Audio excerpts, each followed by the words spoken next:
Welcome to the Social Impactors Podcast. This podcast is all about impact. We work to highlight impactful individuals making positive social change in their communities. From coaches, authors, entrepreneurs, influencers, we tap into the minds of some of the most impactful people around the world to find out how they have built a life of creating impact. Now listen in and be ready to go on a journey of enlightenment, motivation, and awe. Social impact everywhere. All right, welcome back, my fellow social impactors. Today we have another special Social Impactors Podcast episode with Derek Juno, who is the VP of Business Development with Mealshare. And Mealshare is a buy one, give one charity program for the restaurant industry with a vision to end youth hunger in our lifetime. I absolutely adore that. And I just wanted to take a really quick second to say, Derek, thank you for being with me today to talk about Mealshare and also social impact around the world. Of course, Avery. It's my pleasure. Thank you for calling me. Yeah. And let's just delve right into the first question. And the first question I have is, it's a little bit about you, but it's, what you do, who you are, and about Mealshare, but as a social impactor. So let's talk a little bit about you. There's no one in this planet that likes the sound of their own voice more than myself. So you are asking a great question. Let's just dive right into it. Beautiful. Let's go. Yeah. What do you want to know about me? I'm an open book, Avery. Ask me anything you want. And it's a really open-ended question. So just a little bit about you and about who you are and from a lens of social impact, because I think that's what drives the world. Sure. Yeah. And talk as much as you want because you like hearing. Be careful what you wish for, my friend. Here we go. Pandora's box has been opened. From a social impact perspective and social entrepreneurial perspective, I would say I think every single person has chapters in their lives and big moments that just turn them into the person that they currently are. And one of the biggest things that has ever happened to me was when I made my first humanitarian trip down to Mexico. I was actually in grade 10, had a great opportunity to go down with my whole class in grade 10 for 2 weeks to build 2 houses in Vicente Guerrero, Mexico, which is like a very, very small little community in rural Baja.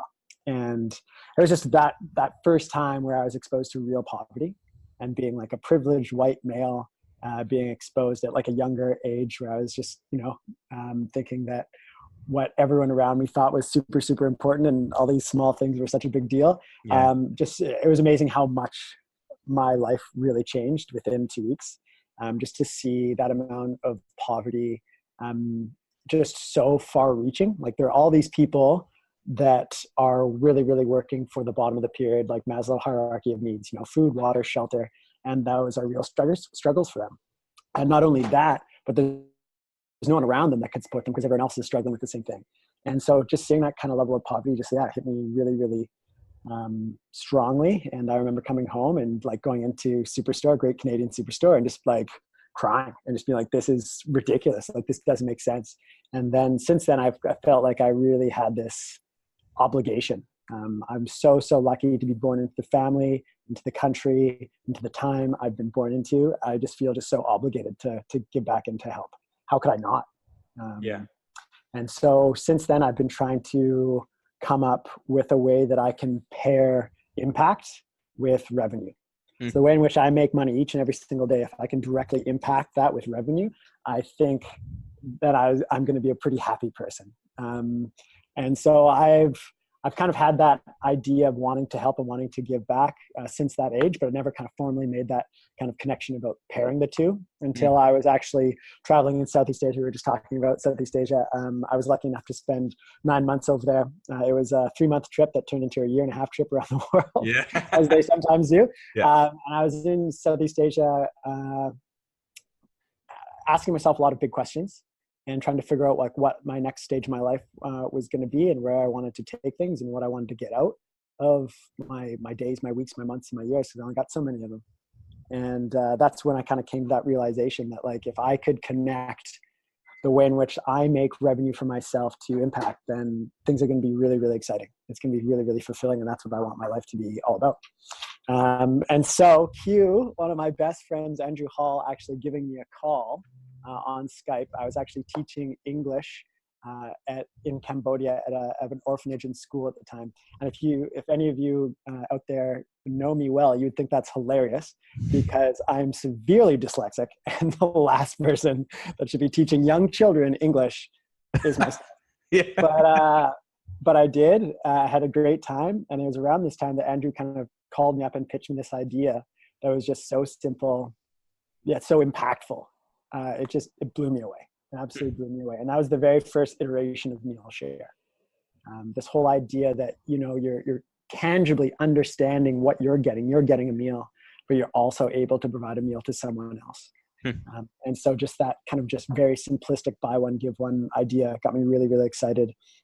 And I eventually came home and jumped on board with him and Jeremy, his cousin, and we've been going at it for almost 6 years now. So that's kind of like the broad brushstrokes, big story of how it all started for me personally.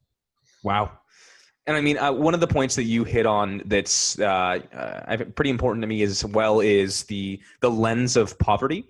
And what I mean by that is it's easy to understand what poverty is from an objective standpoint, right? You learn about it in school, you learn about it as a young kid, you also learn about it as an adult, and you see it in your local community. But I remember, and this will always impact me, and it's left its perspective on me for sure. I was in India, and I remember I was driving by, and just poverty in India is very hard to get away from just because everything's so condensed, right? And I remember seeing this lady, and she was on the side of the road living in a little makeshift hut, and she had her food with her, and she had her living space there, but the only clean water she had, because she was downtown Mumbai, so there was no lakes nearby that she could access, was a pothole. So she had a pothole that she put water into, and she was boiling. That was her clean source of water, and that's where she boiled her water. That's where she made her food, and destroyed my perspective what I do on poverty, because in some countries it's just absurd that we have the amount of resources that we have nowadays, but there still are those levels of poverty. So I completely understand, your perspective changing, because it's you can't understand it until it's right in front of you. You can't. 100%. And I truly believe that when it comes to philanthropy, seeing is believing. Yeah. I think that is a huge, huge rule. And we're trying, and again, through Mealshare, like we're really, really trying to involve our restaurants and their staff around that. So like one of the benefits to the program, for example, is if a restaurant signs on to Mealshare, and we'll get to what Mealshare is in a second, but they are actually able to come in to our local charity partners, actually see that impact firsthand, like make the meals, give it to these youth and children that they're going to be benefiting from, and actually see that impact. And I think that's so, so important.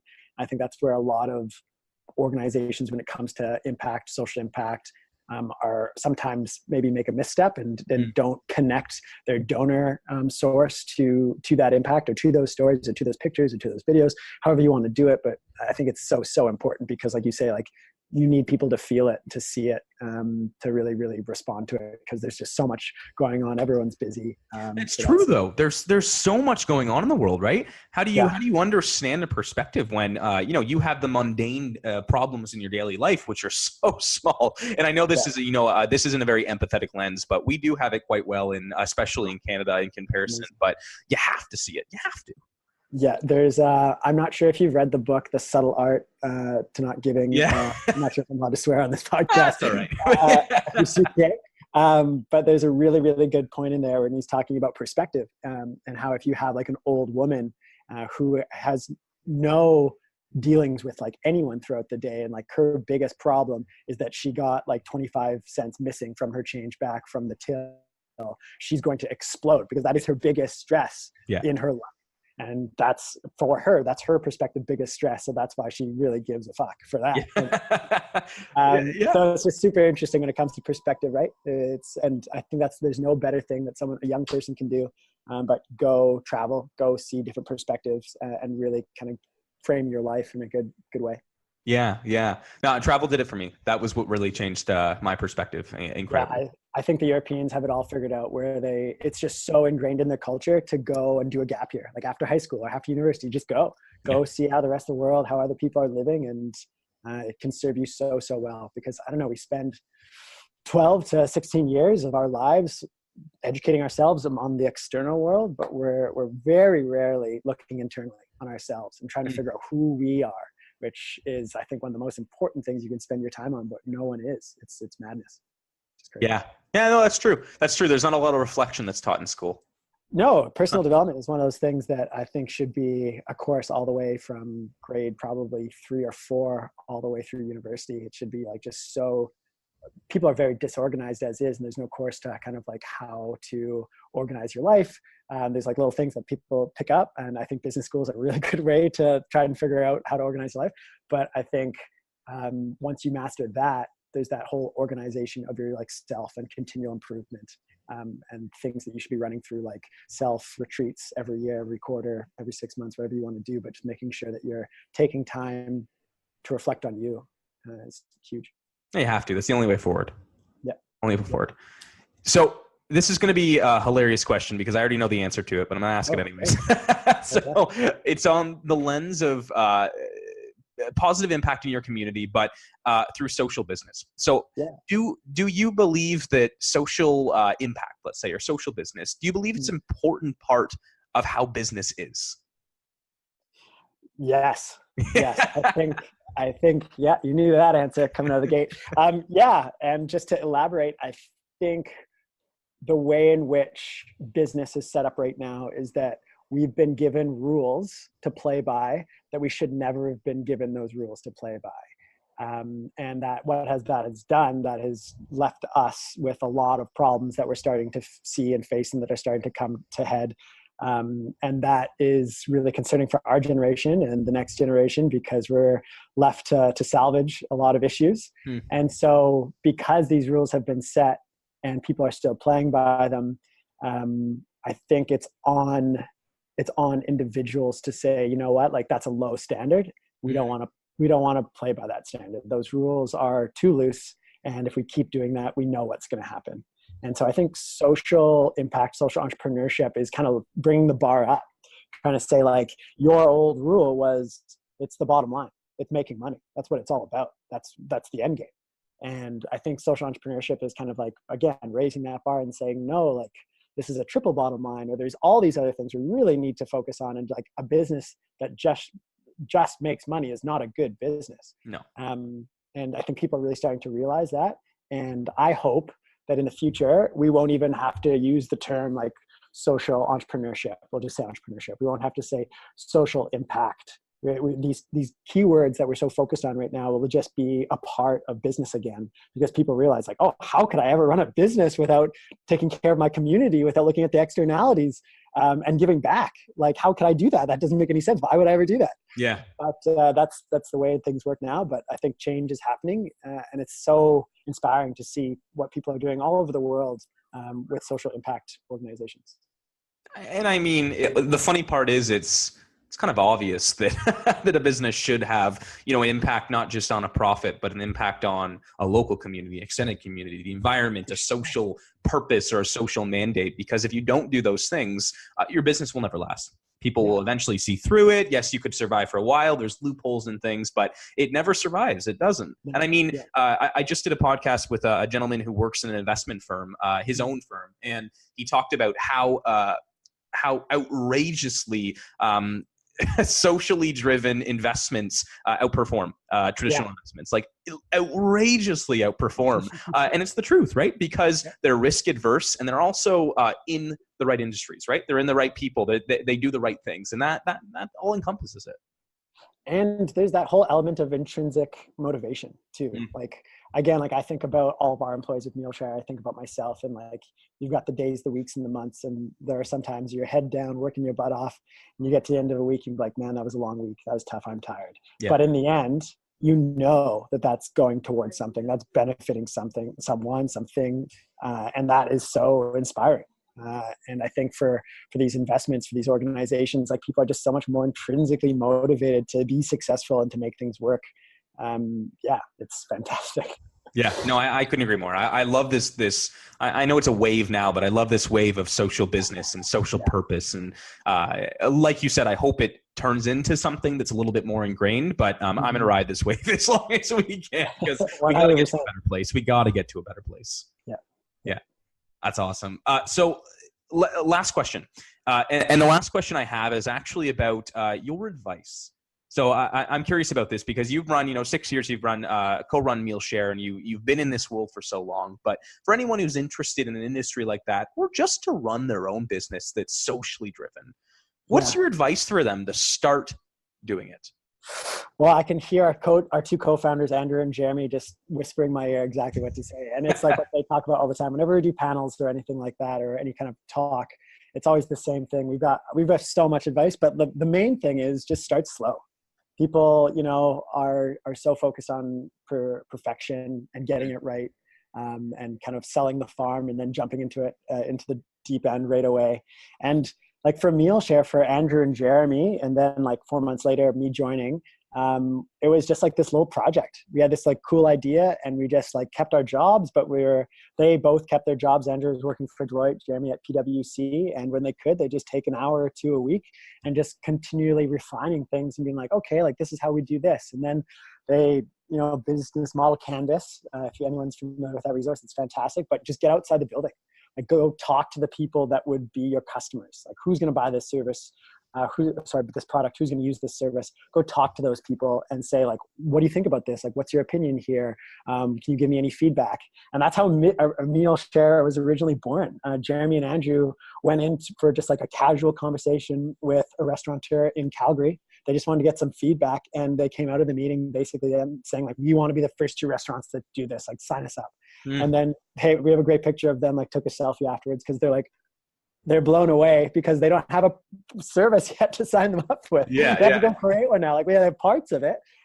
So again, like for us, it was just like baby step after baby step, is absolutely massive. Like don't think that you have to sell the farm right away, quit your job, take out all this money, do a lot of trial and error, talk to the people that would be purchasing your service and product, and just try to refine as much as possible. And as well as like go out, get mentors. I think that's one of the biggest wrongdoings of most people in their 20s and 30s is not enough people have mentors in this world. There are so many smart, educated, experienced individuals that would love to give back to you, and that you could really appreciate and use their expertise and their experience. But people just, I don't know, they're too afraid, or they don't want to open themselves up to having some support and like a formal relationship like that.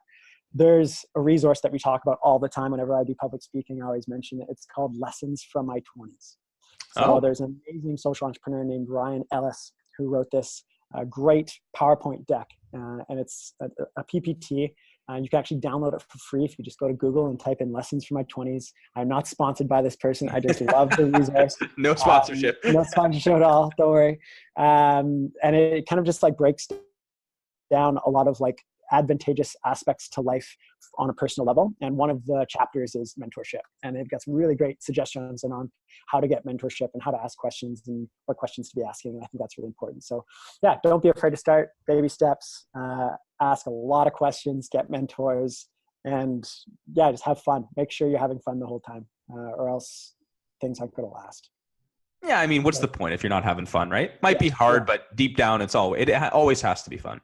100%. Yeah. 100%. So yeah, those would be probably my biggest piece of advice whenever individuals are like, yeah, we want to start a social impact business. Those are usually what I start with. But I've realized I haven't even explained like how really Mealshare works, I don't think. No, do you want to do that now? I would love to. Yeah, absolutely. Take it away. 20 minutes later. So for all those listening who have never heard of Mealshare before, Mealshare, as Avery mentioned, is a buy one, give one charity program for the restaurant industry. So essentially how the program works is we put our little Mealshare logo beside a few menu items on a menu.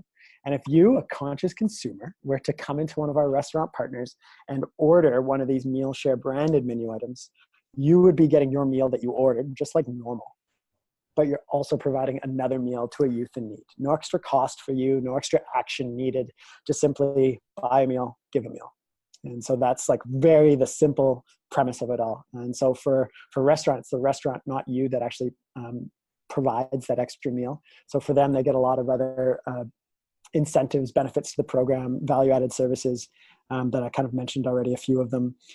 But for I'd say the individuals that are dining, it's one of those things that they can participate with the restaurant in giving. And it's just so tangible. And I think that's why Mealshare has been able to expand so quickly the way it has, which is really exciting, just because people can tangibly understand, like, I'm getting this meal and I know someone else is getting a meal and impacting them in a very similar way, which is really, really cool.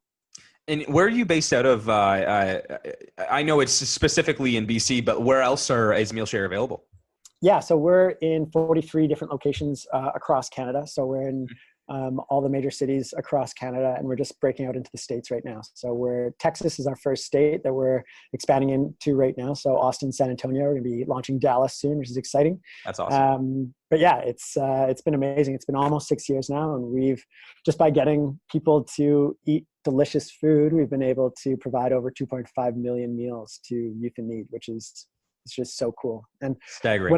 Whenever I explain Mealshare, one of the big things I always try to underline is the way in which we're providing meals. So for us, from the very beginning, we really wanted to make sure that our meals were really the catalyst to change. We find that food is this great instigator of meeting new people with new opportunities. So much happens around food, around dinner tables, around lunch tables, around breakfast tables. And so for us, we really, really want the meals that we provide to be the catalyst for that long-term impact, to pull people out of poverty. So it's usually with a focus around education. So an example, half the meals we provide stay local, the other half go international. So locally, we're working with different charity partners across all the cities that we work in. And we're specifically only working with certain types of solution-based charities that usually have other programs focused around education. So usually it's the meal that gets the person in the door, that starts that conversation, then exposes them to all these other programs that are going to change their lives or their family's life. So again, we'd never work with an organization that just provides meals randomly on the side of a street. We're really trying to focus on those organizations that are thinking about the big picture and using meals for a very specific purpose. That's that holistic lens. Yeah, 100%. And so, for example, I just came back from Africa. We work with Save the Children Canada on a very specific project called Inspire in Ethiopia.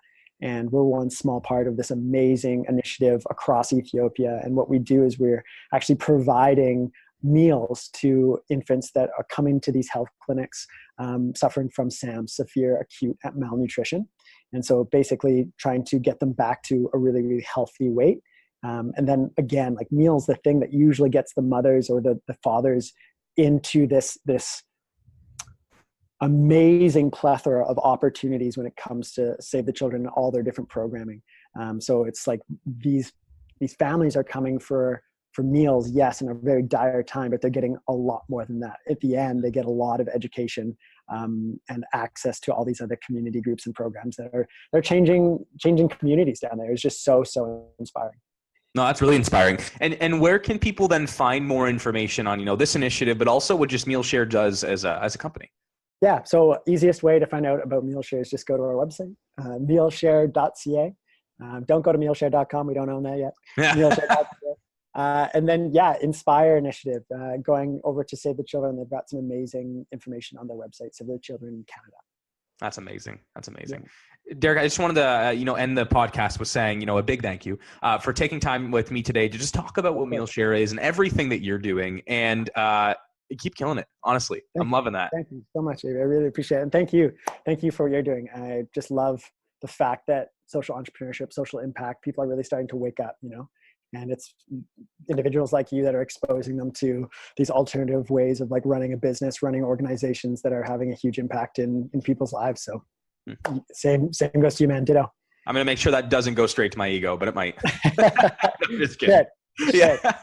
It was a good thing sometimes. Yeah.